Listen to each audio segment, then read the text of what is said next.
Good afternoon to all of you. बहुत ही ज़्यादा सिंपल क्वेश्चन है वैसे तो ये, देखते हैं। If the total mechanical energy of a particle is zero is it's linear momentum necessarily zero. यदि किसी पार्टिकल का टोटल मैकेनिकल एनर्जी ज़ीरो है तो क्या लीनियर मोमेंटम जरूरी है कि ज़ीरो हो, ये सवाल पूछा है। तो भाई ऐसा कोई ज़रूरी नहीं है। क्यों नहीं है समझते हैं। इसको मैं एक केस लेके एक्सप्लेन करूँगा। केस 1, जैसे मान लो ये ज़मीन है और ये लाल कलर का पत्थर है जो कि 2 मीटर पर सेकंड से जा रहा है, जिसका मास है 1 kg। ठीक है, तो इसकी काइनेटिक एनर्जी कितनी हो जाएगी भाई? काइनेटिक एनर्जी हो जाएगी हाफ m इंटू वी का स्क्वायर, यानी कि 2 जूल आ गई। ठीक है, अब भाई जो पोटेंशियल एनर्जी होती है ना, पोटेंशियल एनर्जी मेरे हाथ में होती है। इन द सेंस मेरे हाथ में, इन द सेंस उसका जो रेफरेंस है वो मेरे हाथ में होता है। मैं कहीं पर भी पोटेंशियल एनर्जी को ज़ीरो मान सकता हूँ। तो इस पर्टिकुलर केस में मैं क्या किया, जिस हाइट पे ये बॉल जा रही है उससे 1 मीटर ऊपर मैं क्या मान लिया, U G is equal to zero, यानी कि gravitational potential energy is equal to zero. तो 1 मीटर नीचे आएंगे तो पोटेंशियल एनर्जी घटेगी, नीचे आने पे घटती है, ये श्योर है ना। तो कितनी घटेगी, एम जी एच है ना, एम कितना है 1, जी कितना है,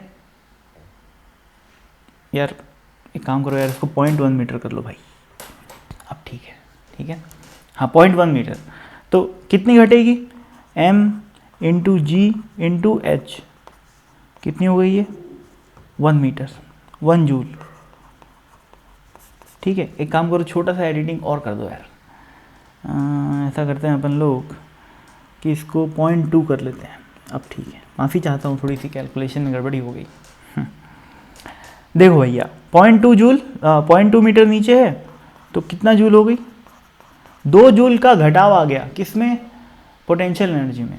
यानी कि इस पॉइंट पे ग्रेविटेशनल पोटेंशियल एनर्जी हो गई -2 जूल, जबकि काइनेटिक एनर्जी अपन लोग कितनी कैलकुलेट की, 2 जूल। तो मैकेनिकल एनर्जी क्या हो गई, ज़ीरो हो गई। लेकिन क्या इसका मोमेंटम ज़ीरो आ रहा है, बिल्कुल नहीं आ रहा है ना भाई इसका मोमेंटम तो कितना है, m इंटू वी। ठीक है, तो 1 इंटू 2 यानी कि 2 kg मीटर पर second, direction right side, momentum vector quantity होती है। ठीक है, तो ऐसा कोई ज़रूरी नहीं है।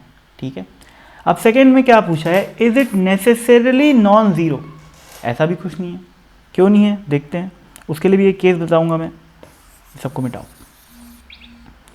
मान लो कि सिंपल ये ज़मीन है और ये आदमी यहाँ पर चुपचाप, एक पार्टिकल है जो चुपचाप रेस्ट पे रखा हुआ है, और इस बार मैंने रेफरेंस ज़मीन को ही मान लिया, ये ज़मीन है, यहीं पर मैंने U G is equal to zero मान लिया, gravitational potential energy is equal to zero मान लिया। ठीक है, अब चूंकि ये रेस्ट पे रखा हुआ है तो इसकी काइनेटिक एनर्जी भी ज़ीरो हो गई। ठीक है, तो टोटल मैकेनिकल एनर्जी इस बंदे की इतनी हो गई, मतलब इस पार्टिकल की इतनी हो गई, ज़ीरो हो गई। ठीक है, अब क्या लिखा हुआ है, is it necessarily non zero. ऐसा है क्या, बिल्कुल नहीं। यहाँ पर ज़ीरो दिखा ना भाई, यहाँ पर इस पार्टिकल का मोमेंटम क्या है, ज़ीरो है। तो ऐसा कोई ज़रूरी नहीं है कि नॉन ज़ीरो ही होगा। ठीक है ना, क्योंकि क्या है ना भाई, ये यू जी अपने हाथ की बात है, कहीं पर भी अपन उसको ज़ीरो मान सकते हैं, क्योंकि वो एब्सोल्यूट नहीं होती, वो रिलेटिव होती है। ठीक है, relative to some reference point. हमेशा याद रखना, सिर्फ change in gravitational potential energy क्या होती है, एब्सोल्यूट होती है। ठीक है, पोटेंशियल एनर्जी का कॉन्सेप्ट ही वही है भाई। अगर नहीं आता तो पढ़ो वर्क पावर एनर्जी, है ना।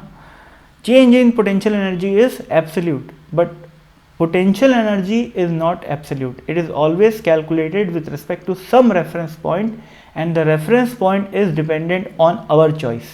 हमारी मर्जी, जहाँ चूज़ करना है करें। ठीक है, तो ये 2 एग्जाम्पल से मैं दोनों स्टेटमेंट को प्रूव कर दिया हूँ कि गलत है। ठीक है, धन्यवाद।